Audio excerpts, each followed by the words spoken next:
My mother-in-law took my passport and burned it. It went up in flames quickly and turned to ashes. Now I can't go on my vacation to St. Bert's Island. I was shocked and asked, "What's going on?" She smirked and said, "You're a stranger here, so you'll be staying home," while my husband grinned too. I was horrified by their cruel trick. I knew they might do something like this, but I didn't expect them to be so sneaky. They looked pleased with themselves and even laughed in a nasty way. Then I told them who I really am. My name is Tyra, I'm 29, and I study linguistics at university. Since graduating, I've been learning about different languages and cultures and sharing what I know. My organization sends me on trips abroad, and when that happens, I'm gone for a few months. When I first started this job, I thought marriage wasn't something I'd ever do. But when I went back to my home country at 26, I met Corey, who eventually became my husband. Because of my job, I only see him for a few months at a time before I had to travel again. We stayed in touch with phone calls and emails while I was away. 2 years later, at 28, we got married. Even after our wedding, I continued to spend half the year working abroad, so we were apart a lot. I'm thankful he chose to marry me despite this. Today, I'm heading home from the airport. It's the first time I'll see my husband in 5 months. I should be tired, but I'm excited and walking quickly. When I got home, Corey wasn't there yet, so I started tidying up. I always tell him to keep the place clean, but it's a bit messy.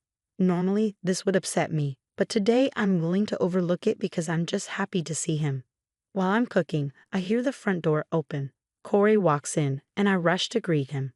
"Corey, welcome home. It's so good to see you." "Oh, hi, Tyra. You're back. Is that all you can say? We haven't seen each other in 5 months." "Well, we've been living like this for a while, so I'm used to it." "What? Can't you at least say you missed me?" What? I'm tired. Anyway, is dinner ready?" "Yeah, I just finished cooking. Let's eat." Eating with my husband after so many months feels like the best meal ever. Normally, I'd be happy with just this, but today feels a bit different. "Hey, Corey, why do you keep staring at your phone?" "What? What's the problem?" "Nothing's wrong, but I'm finally home." "You've been glued to your phone and haven't really talked to me. We've been in touch through calls and emails all this time, haven't we?" "There's nothing new to talk about now." "That might be true, but it's been a long time since we've seen each other like this." "So why?" My frustration with my husband's attitude makes my voice rise.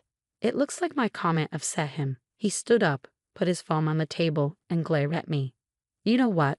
You were just on a plane, but I'm exhausted from work." "Got it?" "Hold on. I also jumped on a plane right after work. Did you talk to me like that?" "I didn't ask you to do that. You just rushed home on your own." "What? You don't have to say it like that. I missed you. I'm just saying I didn't ask you to come home. If you're going to be like this, don't come back at all. You're being annoying, Tyra." He slammed the table and stormed out of the living room, leaving his dinner untouched. What's wrong with him? Why is he being so cold? I haven't seen him in a long time. Was I the only one excited to see him? What's the point of coming home early if it's like this? Tears fell from my eyes and onto the table. Our reunion was even more disappointing than I had feared. The next day, his attitude didn't improve.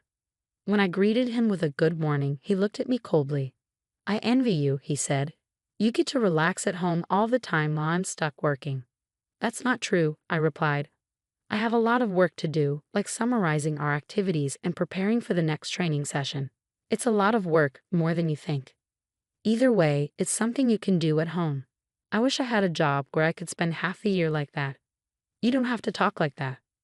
"Well, I'm just a company guy, so I have to go to work. You enjoy your time at home, princess." "What the heck, Corey?" Ignoring me, my husband left the house. We had a few arguments before we got married, but he had never been this sarcastic. I was really confused by his behavior and wondered if his words were causing problems between us. I thought about what I might do to improve the situation. While I was going through work materials, I decided to tidy up the house. As I was vacuuming and changing the bed linens, my phone rang. It was my mother-in-law. Feeling uneasy, I answered the call. "Hello, Tyra here." "Hi, Tyra. It's been a while. I heard you're back home and that you arrived yesterday." "Yes, that's right. And I also heard you upset Corey." He was quite angry. "I'm sorry, but it's nothing that should concern you." Well, since you're back, how about we plan a family trip? What? I was taken aback by her suggestion. Before I could respond, my mother-in-law continued. I was just talking with my husband about going to St. Bert's Island, and Corey mentioned he wanted to join us. What? That's... So Tyra, you're used to traveling abroad, right? Could you help us with hotel reservations and other arrangements?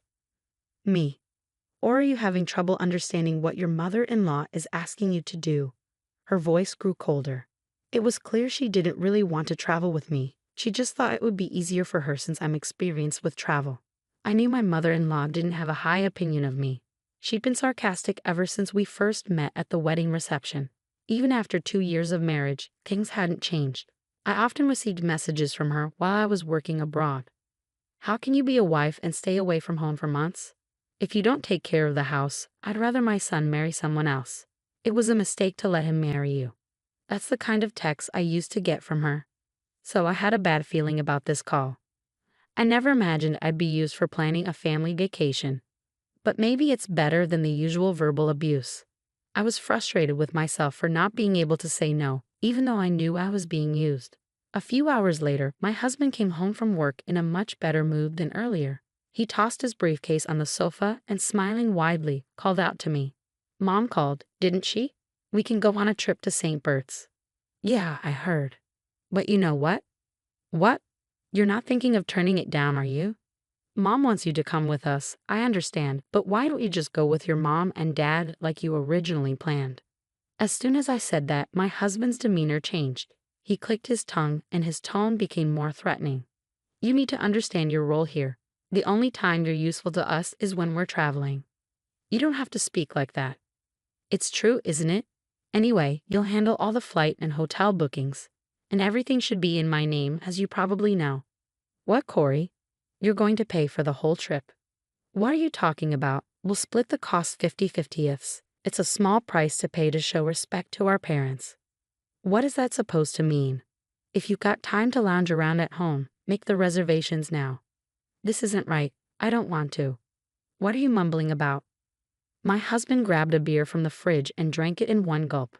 I had a lot on my mind, but I wasn't sure what might happen if I resisted. I felt embarrassed, but I had no choice but to do what my husband and mother-in-law wanted. I made all the arrangements for the flights and accommodations for the trip to St. Bert's, just as my husband had ordered. On the day of the trip, I was set to pick them up at my in-laws' house and head straight to the airport. A few days before the trip, I couldn't sleep. In the middle of the night, I noticed my husband, who was supposed to be next to me, wasn't there. I went to the living room and heard him talking on the phone with someone. Oh, it's okay. It's all okay, Mom. I'll be there first thing in the morning as planned. Mom, please handle the passport issue anyway. Seriously, I'm looking forward to it. I'll make sure to introduce her to you when I get back. I was puzzled by some of what he said. Passport, introducing her. Since he called her Mom, I was pretty sure he was talking to my mother-in-law. It seemed like there was something going on between them that I didn't know about. In the first place, it didn't sit right with me that he wanted me to go on this trip. What could they be planning if I went to my in-laws' house? I didn't have all the details, but I decided to stay extremely cautious until the day of the trip. The day of our trip to St. Bert's finally arrived. I packed my carry-on and handbag, which included my husband's things as well. With everything ready, my husband and I headed to my in-laws' house. I braced myself for whatever was coming, knowing I had to deal with it. When we arrived at my in-laws' house, my mother-in-law was the only one to greet us. Oh, hi, Tyra. It's been a while. Good to see you. We're almost ready. I'm going to grab a few things for the trip, so it might be a little while. Okay, take your time. Oh, and Tyra, could you bring the carry-on case from the other room? It's heavy, so please get Corey to help you. Sure, I'll do that. I noticed when my husband and mother-in-law exchanged knowing looks. I kept my passport in my pocket, just in case. Following my husband's instructions, I carried the carry-on case back into the living room. There was my mother-in-law, smiling with a hint of mischief. She was holding my passport and grinning. Maggie can't go on the trip to St. Bert's, she said. What do you mean? I'm going to burn this passport right now. What did you just say? I was just using you to handle the trip arrangements. What are you doing? You're a stranger here, so you'll be staying behind. Too bad. She went to the kitchen, lit the passport with a lighter, and watched it burn. The passport started to turn to black ashes in the sink. Once it was completely destroyed, she said, "We did it." My husband cheered. "Yeah, Mom, we made it." "No," I said. "It's just the three of us on this trip. We'll get to meet Corey's new girlfriend when we get back, right?" "Yeah, I've already set that up," my mother-in-law replied. "We don't need this useless woman anymore," my father-in-law said. "You know when something isn't working." He pulled out his cell phone and showed me pictures of himself with another woman, looking pleased with himself. "I'm not divorcing you for the sake of my reputation, but you'll be staying here while we go on our trip. When we get back, I'll move in with her, and you can leave." My mother-in-law laughed mockingly at his words. Their expressions were full of malice. At that moment, I knew I didn't belong in a family like this anymore. I forced a smile and said, "By the way, whose passport is that?" "What are you talking about?" "It's yours, of course." "I took it out of your handbag, so it's your passport." "My passport is right here," I said, holding it up. "What? Why? It can't be." I pulled my passport from my pocket and showed it to her. My mother-in-law's face went pale as she stared at me in panic. "That's not possible," she said, her voice trembling. "Yes, it's my passport. See for yourself." It seemed that my mother-in-law had snuck into my handbag and mistakenly thought she'd have found my passport. How could she have burned it without checking properly, especially with her malicious plans? "Whose passport did I burn then?" she asked, her voice quivering. "I guess it was your son's passport that was in there." "So you burned my son's passport?" she asked, horrified. My mother-in-law turned white and began to tremble. My husband, furious, started blaming her. "Mom, what have you done? I told you to be careful. I only found one passport in her handbag. Who would have thought it belonged to me? I don't care. You didn't check properly, and now look what happened. You're saying it's my fault? If you had checked from the start, I wouldn't have made this mistake. What the hell?" Before long, they were blaming each other. I was furious and disgusted by their behavior. "Hey, Tyra, do something." My husband yelled at me, but I was not about to back down. "Seriously, who do you think you are? Telling you what to do. You cheated on me behind my back. How dare you? Both you and your mother are despicable." "Hey, who do you think you're talking to?" "I'm talking to you and your awful mother. Don't think I'm just going to let this slide. You're going to pay me back for the affair and all the nasty things your mother has said to me. Be ready." Just then, my father-in-law came downstairs. "What's going on? What are you doing?" When I told my father-in-law everything, he was furious.